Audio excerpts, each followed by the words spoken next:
Welcome to your darling station, The Living Television. We are at it again this morning. Today, promised, is Nigeria Today. Nigeria Today comes to you from the stable of The Living Television, where we take a look at topical and trending issues as it affects our country and our various states. Today, I have a set of discussants who will always love to listen to people who are experienced, both politically, and they're all in their various fields. They are all professionals, and I'm sure we're going to enjoy today's own. And from my far left, I have Honorable Emeka Ihedru. Honorable Emeka Ihedru, one of the pioneers of our then nascent democracy from 1999, and Emeka Ihedru is also a public affairs analyst. Honorable, you're welcome to the program. Thank you, Mr. Moderator. Viewers, once again, Happy New Year to you. Go and collect your PVC. After him, I have Barrister Chukwuemeka Wogo. Barrister Chukwuemeka Wogo is a practicing lawyer. Not just a practicing lawyer, he is a security consultant and also a public affairs analyst. Barrister, you're welcome to today's program. Thank you, Moderator, and good day, viewers. All right, today we are looking at the former president Olusegun Aremu Obasanjo, who said he does not belong to any political party. He said he will not campaign for Peter Obi. He also said he has done the best for Nigerians by being open, telling them, endorsing Peter Obi openly. He said he has looked around, irrespective of the criticisms that are coming from left, right, and center, but he thinks he has done the best for Nigeria by announcing Peter Obi. And there is no Nigerian, a prominent person in Nigeria, that is contesting that he knows nothing about, but has done the best for Nigeria. All right, Honorable, let me start with you. For Obasanjo to have said this, and also thinking about what the presidency said through Shehu Garba, he attacked Obasanjo so badly, saying he's jealous and so many other things. And Obasanjo has come out openly to say that he has no regrets, in as much as he's not going to campaign for Obi, that he is still standing by what he did. Moderator, for the former president, Olusegun Obasanjo, who is not only highly respected here in Nigeria but across Africa and the world. Him campaigning for Peter Obi is immaterial because he has done what he was supposed to, even more than campaigning. His endorsement alone, says it all. Then for these other people that are criticizing him, he's expected. All of them were, kind of having a kind of pilgrimage, if you like, to his water farm, going there, prostrating, requesting for this same endorsement. So Obasanjo's endorsement was being contested. That was the first election where the presidential candidates contested. You understand? All of them contested for Obasanjo's endorsement. And finally, he came out and announced the result of the contest. Said that the winner was Peter Obi. He chose Peter Obi. So all of them now is just like anybody that has lost us in every contest we do. So they are just crying wolf. Then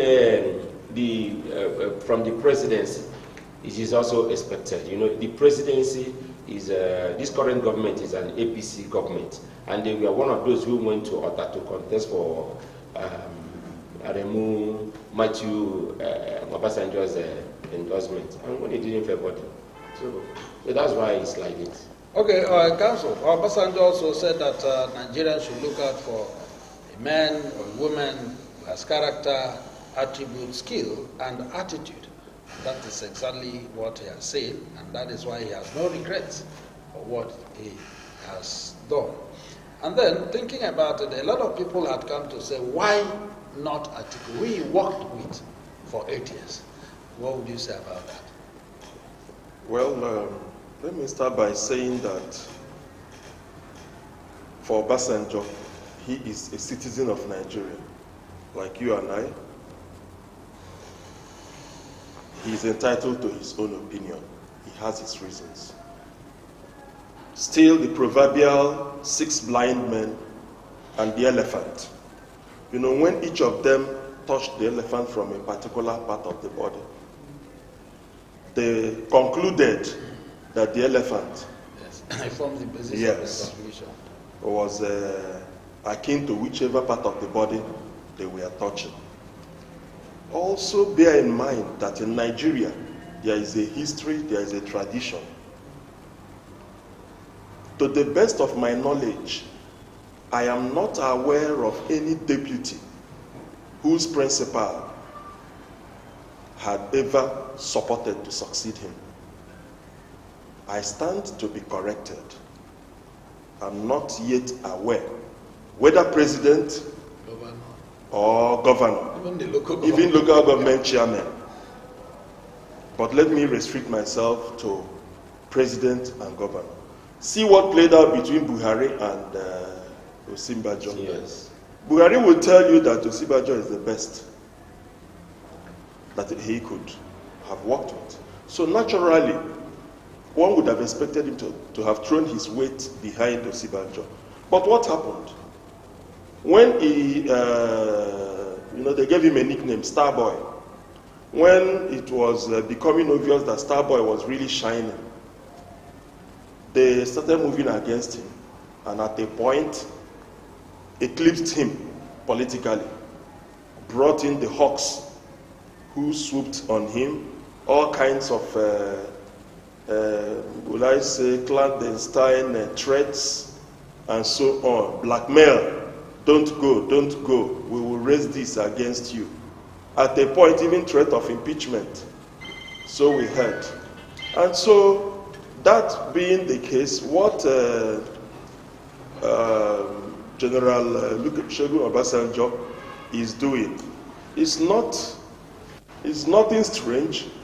It is nothing new that he is not supporting Atiku to succeed him. No chief executive, to the best of my knowledge in Nigeria, has ever supported his deputy to take over from him.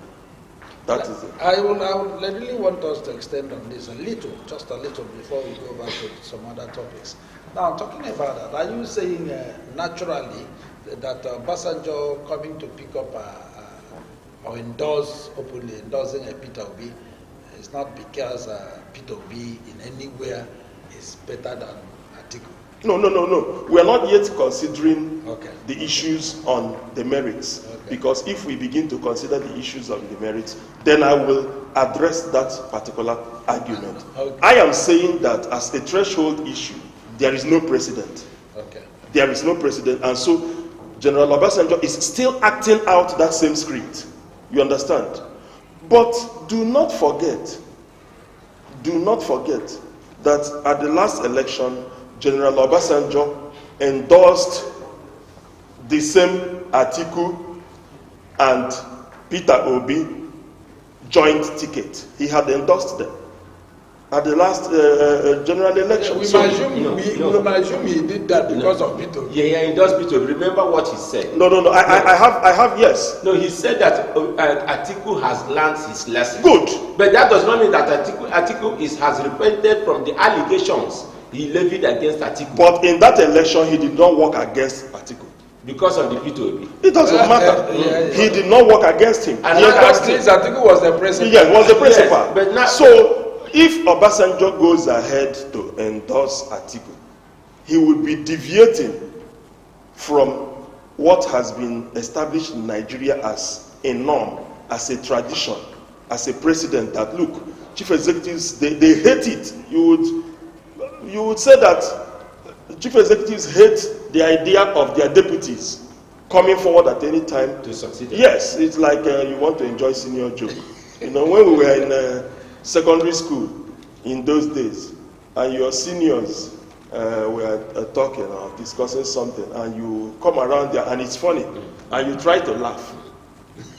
That on this one was an offense. You penalized for doing that. You want to enjoy senior jokes. How dare you enjoy senior jokes? So, for a deputy who many people see as quote and unquote spare tire, that's not what they are. I say a lot of people see them as such, even though that's not what they are, because the Constitution actually provides a different set of scenario for them to come in.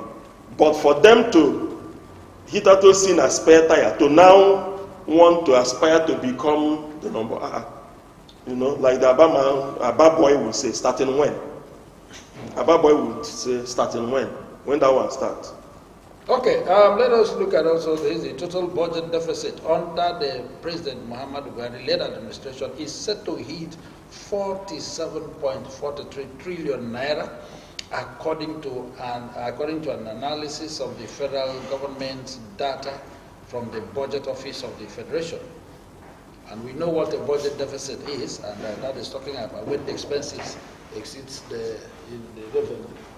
And then that is the thing. Then the question becomes, if we are talking about 47.43 trillion naira, and yet there are so many things in terms of infrastructure.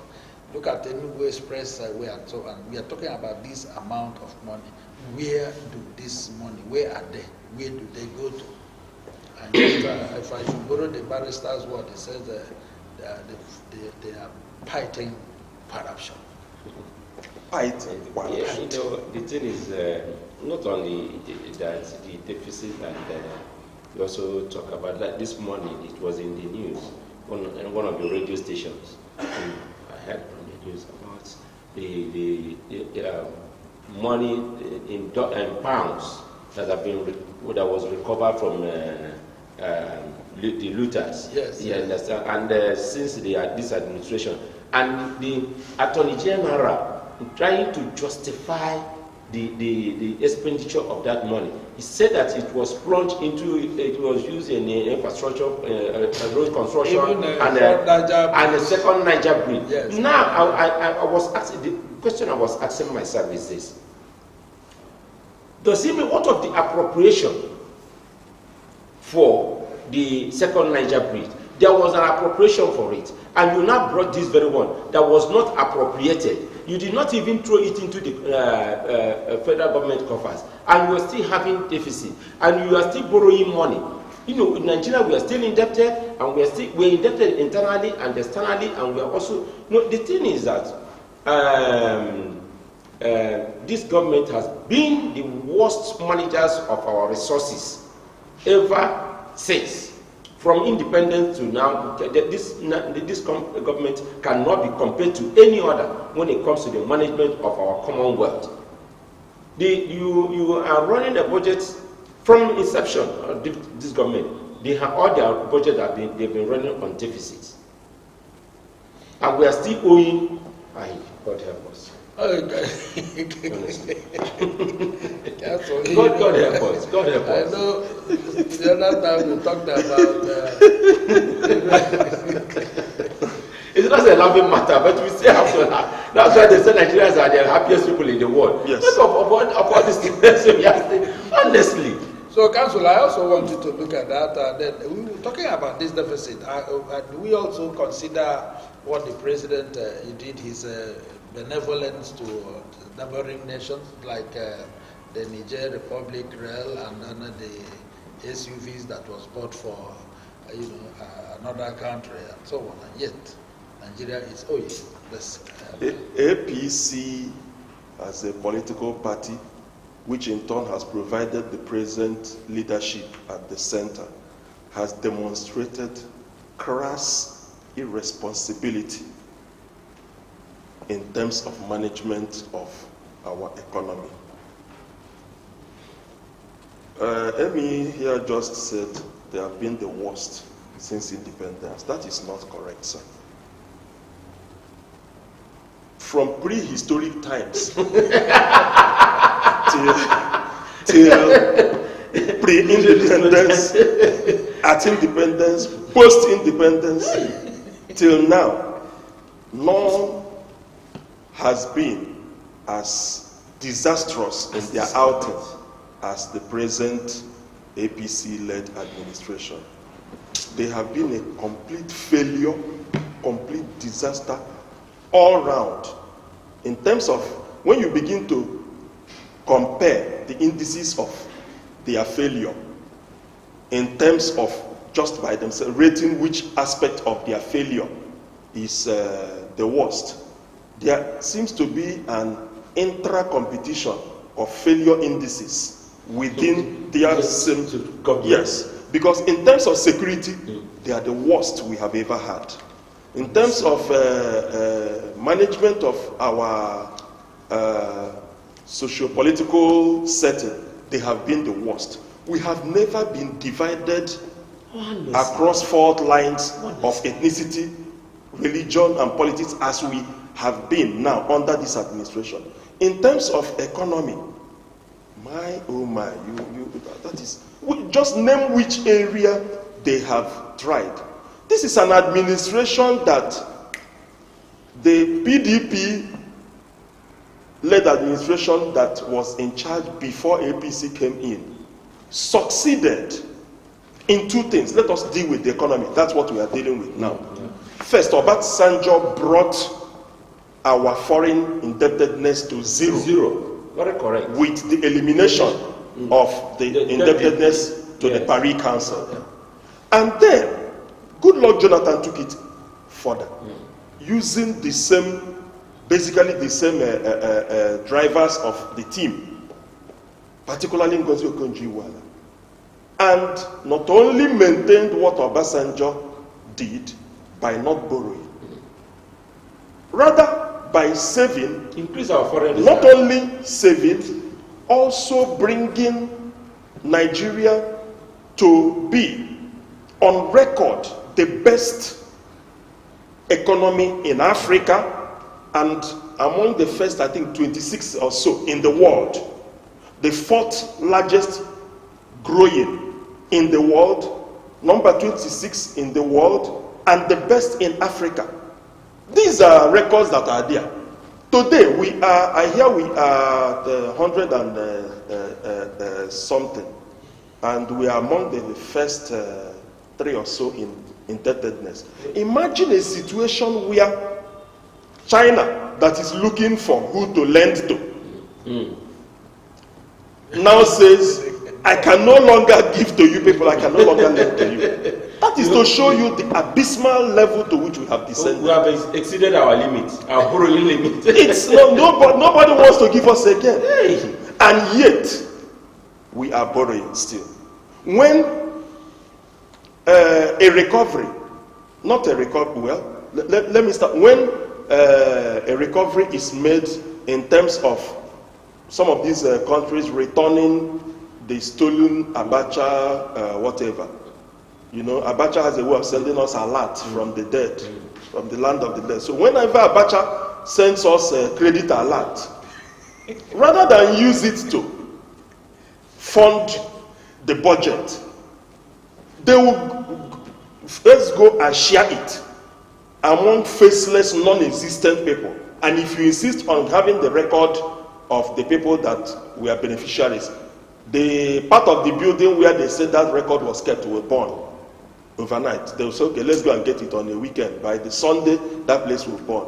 They will not only share it, then they will now go and still borrow again to fund the budget. They will also go and borrow to go and do Father Christmas for some of our neighbors. You will go and borrow to buy SUVs for them. Down here in the southeast, we don't have rail lines. The other day, I was coming back from Umuahia.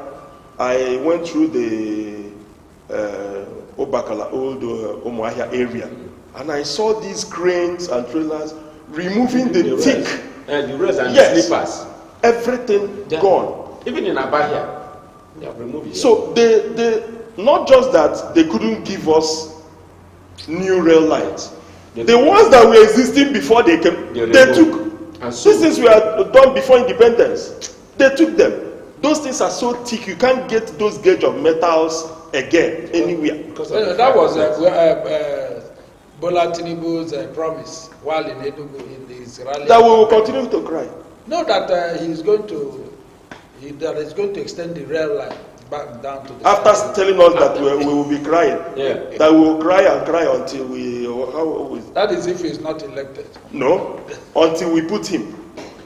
That we will continue to cry. So it is now a threat. It is now a threat. We will cry.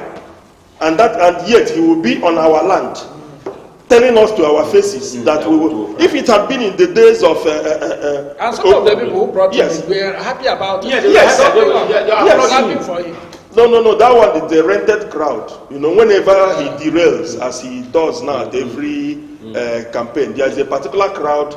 If he says something, a town hall different from Baba Blue, they'll clap. Yay! You know, people come there to be entertained. Yes, the comedian of the century. He's a political stand-up comedian. So when people want to be entertained, they go attend his rally. All right. If it had been in the days of things fall apart, that he will come to Igbo land and stand on our soil to tell us that we will continue to cry. The likes of Okonkwo in things fall apart wouldn't take that. All right, ahead of the forthcoming general elections, President Muhammadu Buhari yesterday reiterated his call to foreign government representatives in this country not to interfere in their country's internal affairs. Buhari made this call yesterday, asking those of them who are representing various countries here in Nigeria not to interfere. Now the question becomes, what is he afraid of? Going by that because this is a warning, because of the forthcoming general elections. Yeah, that now to me tries to contradict the statements that have been credited to him, lately. Him assuring Nigerians and the international community of free, fair, and credible elections. And you are also at the same time trying to tell the international community, do not interfere. What level of interference? That's the question. What level of interference?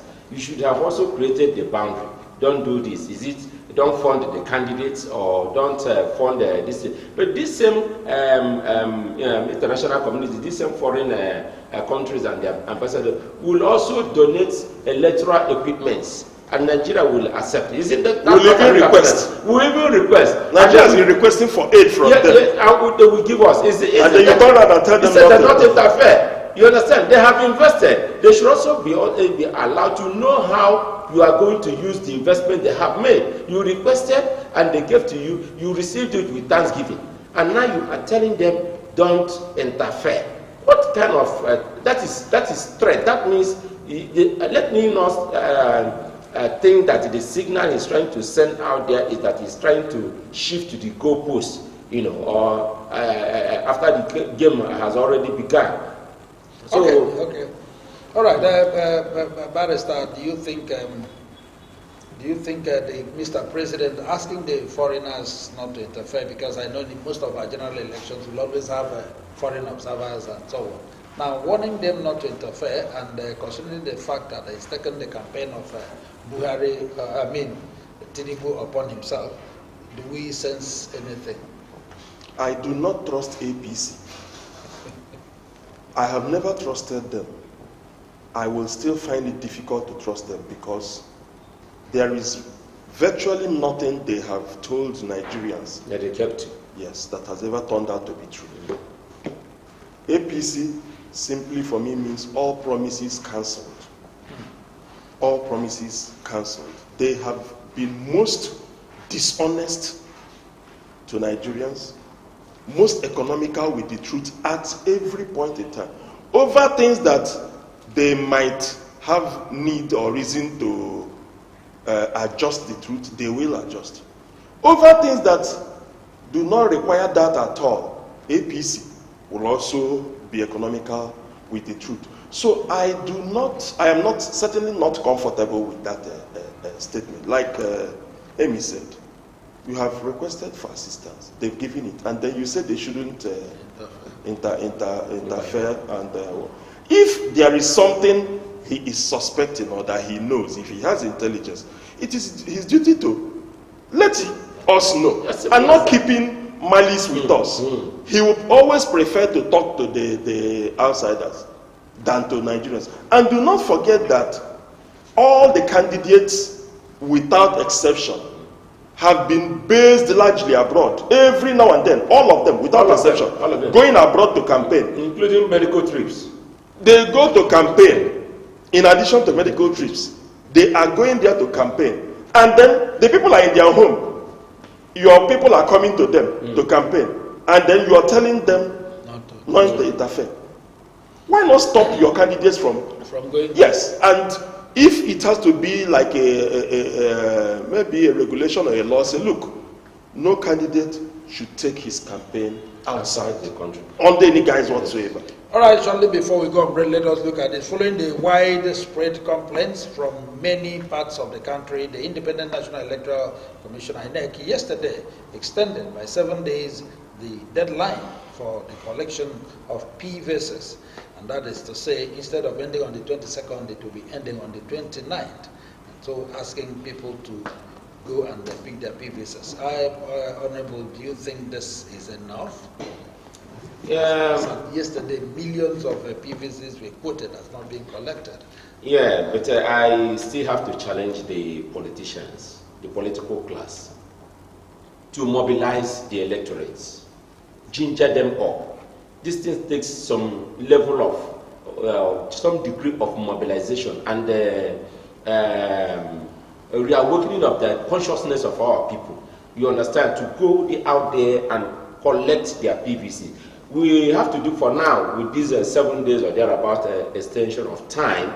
But the thing is that if they see positive response from the registrants who now want to collect their PVC, they might also want to extend it for about 2 or 3 other days to accommodate those. But not when people are sitting at home. Some people will not tell you, when is it has been extended. Oh, thank God. So let me get to Anisha and clear my goods. Yes, you understand? And that kind of a thing. And they will be shouting Obi and be shouting this other. But go out there now and collect it. Supposing now there have been, I don't pray for insecurity, I condemn it totally, and do not subscribe to it at all. But supposing anything happens, and the contractors have printed these cards, you now say, hey, I wanted to go yesterday, and now they say that there's something or this or that has happened to the center where I was supposed to go and collect my PVC, and the PVC is missing. And you now want to blame it. You now begin to ask, can't I go and wouldn't they allow me to vote with my slip, but I have my slip and stuff like that. You know, so, and I also want to use this opportunity to to challenge the media houses, including Living Television and the other radio stations around, to produce some jingles that they will be playing all the time. It won't cost them anything. This is community service. This is service to our people. Just to raise the consciousness. Then I think the 1 week for now, let us raise the consciousness. But let there be traffic in various collection centers, and then we might begin to ask for further extension. Council, talking about these 7 days, there are complaints also from people that have gone to collect theirs, that the lackadaisical attitude of even the INEC officers when they go there, so waste so many hours without even getting their PVCs. And then, but there are certain personalities that will come in, they walk in straight, those who know them and pick, while others will be waiting for hours. So, don't we see that there are certain things must be done about INEC inwards to ensure that these things are done properly? You see, that is what happens when you fail to do what you're supposed to do. When you are supposed to do it, you box yourself into that funnel, into that bottleneck. And in addition, some unscrupulous Nigerians have this habit of always creating bottlenecks to travelers. You understand? Give the impression that it is difficult. And then when you come, oh, I'm sweating. The dust there is so much. I'm doing you a favor by giving you your PVC. And then you begin to start parting with 200 naira, 500 naira, 1,000. If there is much traffic. If you have only 10 people that have come to collect, they will keep you people. And allow more people to build up. Yes. When you get up to 10. It happened in the national. That's what they do. That is just it. That's what they do. That is just it. So let this one also serve as a lesson. Let me equally draw attention to the fact that people will rest on their oars and wait. It's been extended. At the last minute, let me go. Why this rush now when it is supposed to be continuous voter registration? You don't just wait for election before you register. During the year, go and register. All right, go and register, go and pick your PVCs. Those that have registered, they are not doing new registrations, but those that have registered, those who did online and been captured, the PVC is out. Go and pick yours. We'll be going on a very short break. When we come back, Nigeria Today continues. Don't go away.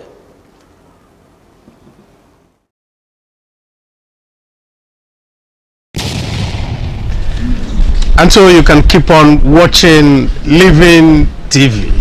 I can say in pidgin English, Living TV. Nade Kampe. Allow me to enjoy myself.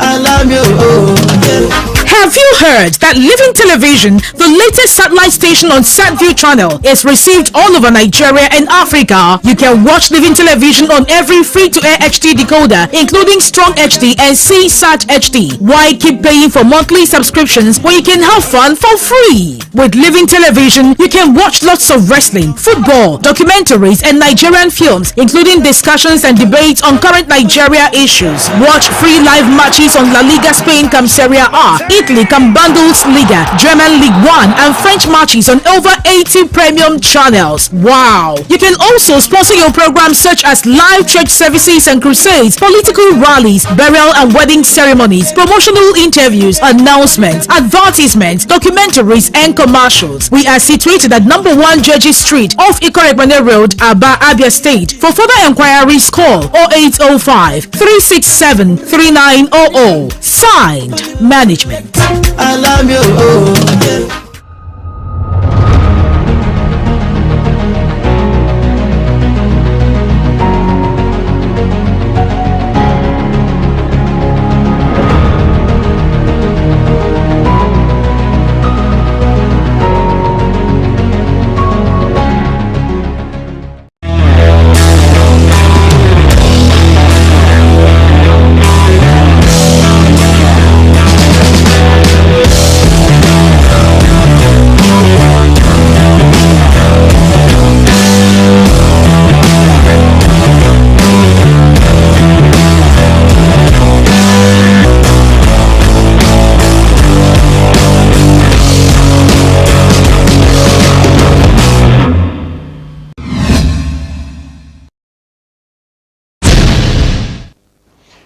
Thank you. I'm glad that you're still there watching Living Television. We still Nigeria Today. Today, the Divisional Police Officer DPO of Pangshin Division in the Pangshin local government area of Plateau State has been kidnapped a few days after he resumed work at the division. A DPO who is always armed with some officers around, kidnapped. So what is the hope of the common man who has no gun, no machete? If the security man has been kidnapped, those who are fighting them, those who have degraded them, couldn't be kidnapped. The thing is, it brings to the fore, just like Council said, about the failure of the APC and government, particularly in the area of security. I was even trying to patronize him, but he said that he said that it was too bad to patronize him. You see, the thing is, a police officer, that's not the first time we're hearing it. Military personnel have been kidnapped. You understand? Killed. Okay, the lady that was a colonel. Can you imagine that? No, the thing is, and they will tell us that it's the same note that Boko Haram has been degraded. Marginally defeated. Yes, technically defeated. And then tangentially defeated. And banditry, yet all these things are in the increase. This thing is like rubbing it directly on the faces of Nigerians and the faces of the government that is an insult for you to say that you have been degraded and defeated, whether technically or practically. So now a police officer, DPO, has been kidnapped. I can tell you that they will go after innocent people there now. You know, why they also sometimes. Okay, Council, you heard that. If a DPO, not just a sergeant or inspector or a constable, the DPO. Well, that is simply to tell you that the rich also cry. This is not just a failure of the police, certainly not. It is a failure of the system. The system has collapsed. That's a system collapse, system failure. Failure of intelligence. Otherwise, how come the security personnel didn't detect it in time so as to forestall? The best security done is the one that prevents the crime from taking place. Proactiveness. Being proactive. However, in Nigeria, several heads of state have, and their security aides have consistently cried out that the security agencies work at parallel lines. Sometimes even they work at cross purposes to each other. They do not collaborate. Very little collaboration. This one will be going facing this way, the other one will be facing the. Each one wants to be seen as being the service that was responsible finally for handling the issue of security. But it's not possible. They can't even take the credit. Or assuming all of them even aggregate together, they cannot take it without conceding effort also and input to the citizens. Indeed, the intelligence that works is provided by the citizens. So this is a system failure. All right, my Honorable, let us take the two of them together. That the herdsmen reportedly destroyed 30 hectares of cassava farm in Ondo State. And then that the farm is estimated about 10 million naira or more. And then talking about hunger. And then security, just like we are discussing. And then 30 hectares, a cassava farm destroyed by herdsmen. What are the intentions? They didn't even say let them eat it. Eat it, no. They destroyed Not even harvesting it. Yeah, and they are left scot-free. No arrest has been made. No arrest has been made. But they kill one cow. They will use. They kill one cow. They will come after a community. They will use 200 people to bury one cow. One cow. They will come erase a particular community from the faces of the earth, destroy land and properties equally. With this one, 30 hectares of land that is not that even a trailer load of cows is not equal to, and nothing. You see, that's why it's not as if I am against the government, but the thing I am against the system. Just like Council already said that it is a systematic failure. The system has failed. Collapsed under the APC. And the thing is that because people operate the system. No Nigerian is safe. And if Nigerians are not safe, we that are the citizens of this country are not safe, then how safe is any foreigner that will be coming to invest in Nigeria? Okay, imagine the fact now if those people had sought for facilities from the bank, have collected facilities from the bank to invest in agriculture, and this thing now has happened, the bank won't listen to them. Yes. The banks will come after them, and they will lose their collaterals. Now they have lost the farm, lost their capitals. They will also lose their collateral with which they secure those facilities. And Nigeria, the government is not looking in that direction. And you also ask yourself, what is the various state governments doing about all these things? Instead, allow the people to acquire guns and acquire other weapons to secure themselves. I'm going to help the Nigerian state. If we can help them to grade our streets, that has gone bad and they cannot grade them, help them to clean up our drainages and all that. Equally, they should also allow us to help out ourselves security-wise by acquiring some security gadgets to protect ourselves.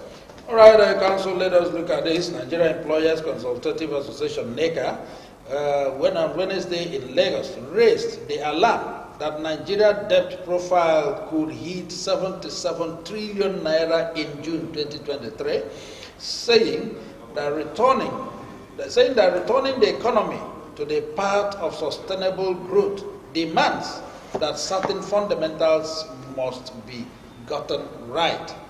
And the NECA also warned that the government is overburdening the citizens and business with excessive taxation. Talking about 77 trillion naira. June is just by the corner. And then the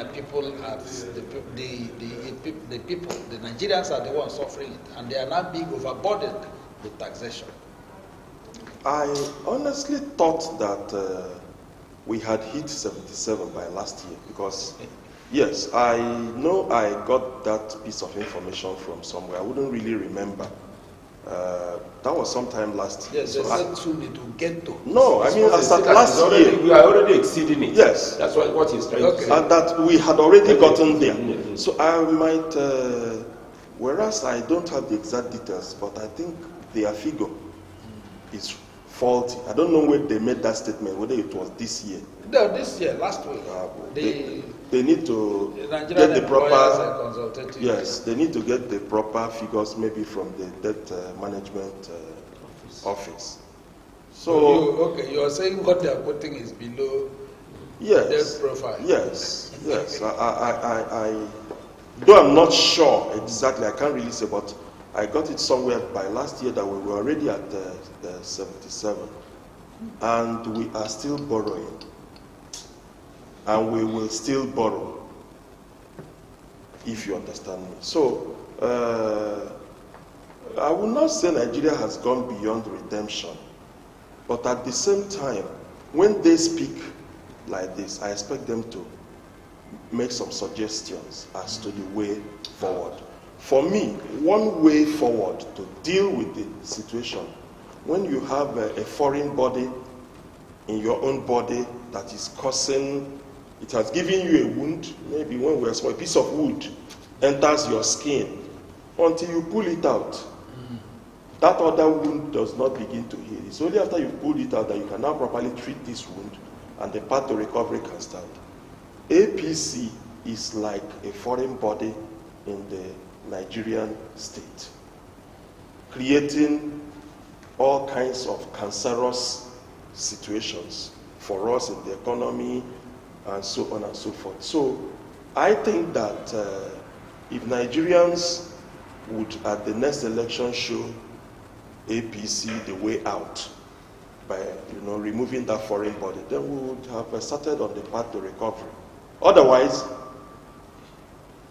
go and write it down.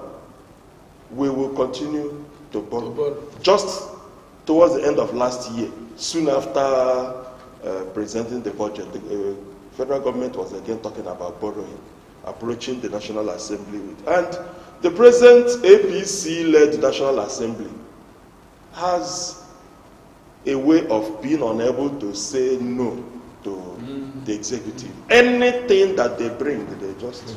They okay it. Yes, they okay it. And like I asked before, I still have to... I challenge the National Assembly, House of Reps and the Senate.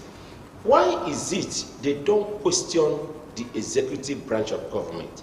That the money you have recovered both from the Alpacha loot and from Desire Nimadenge and some other people, why is it that you don't account for it?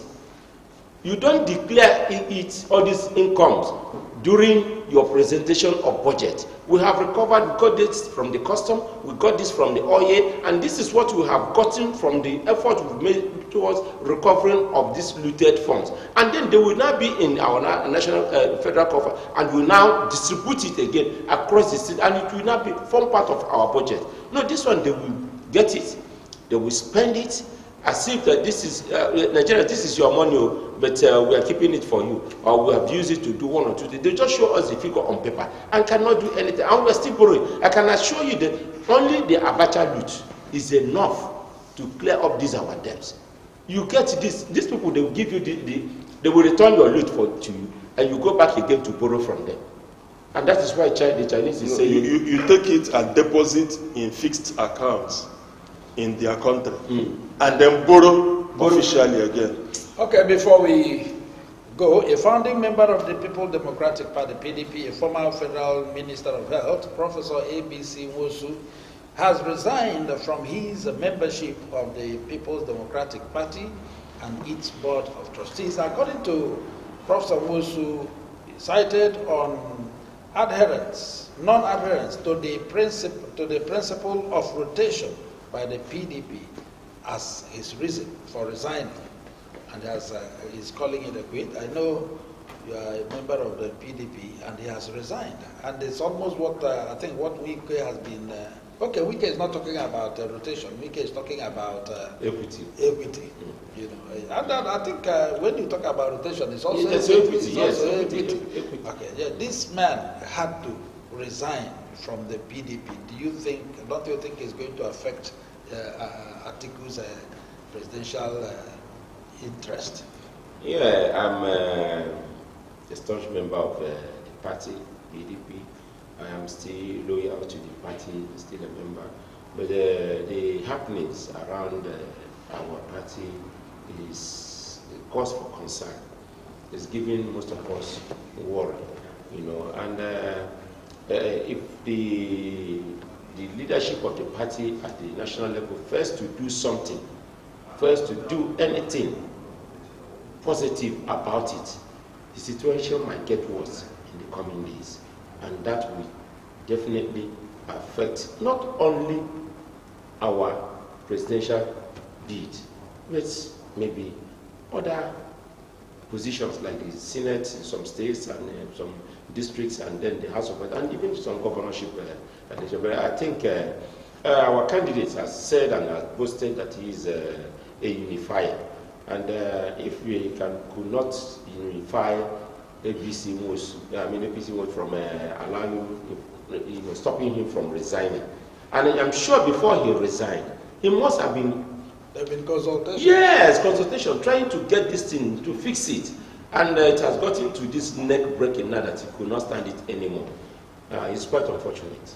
Okay, Council, you know, the man said this as a result of that this rotation is constitutional. It's constitutional in the PDP constitution, and because it's not followed, that is as a result of his conscience and principle. That is why he had to resign, and he has submitted his resignation paper, and it was received with open hands to Ajijuayu at the headquarters in Abuja. So, what is your take on this? Well, I may have expected the resignation earlier. So soon after the primaries than now. It is also his right to resign and move from one political party to another.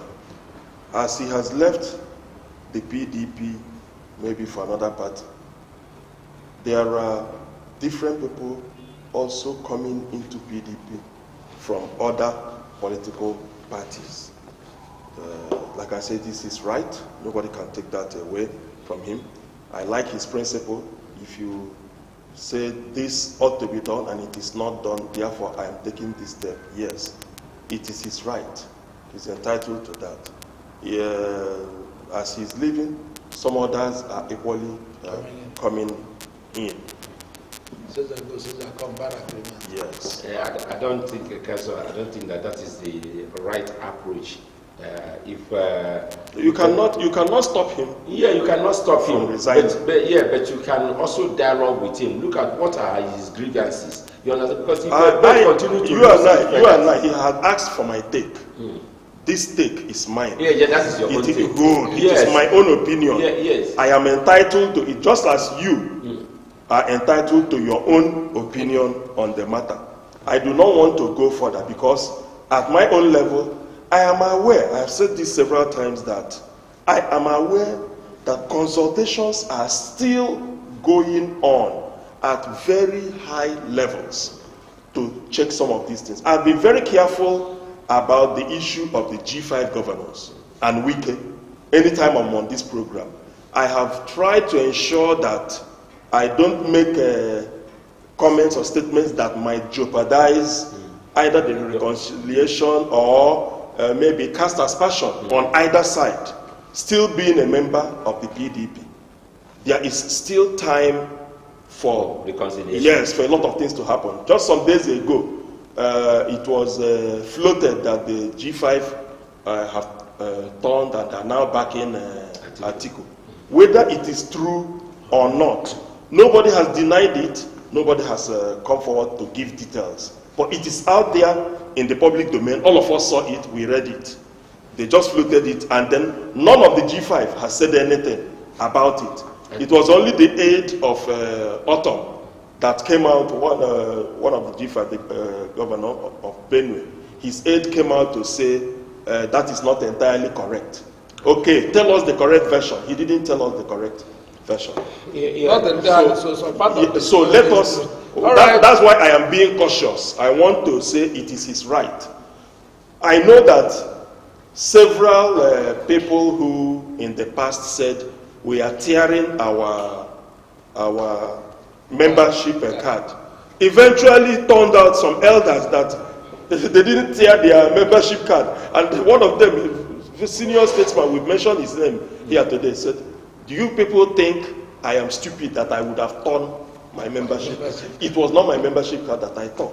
So that means that yes, an elder can use body language and act to ginger certain positions and say, yes, I'm not happy by this. Let's take it for what it is. Yes, that's why I said it is his right. I understand your... Let's just leave it. All right, wonderful viewers, this is where we're going to call it a day. Remember before we go, let Nzewosu for 30 seconds. What do you have to say in summary of all that we've said today? Yeah, our listeners out there, please mobilize yourself. Also mobilize your neighbors and family members, those who are of voting age that actually registered for their PVC, who have not collected their own PVCs yet.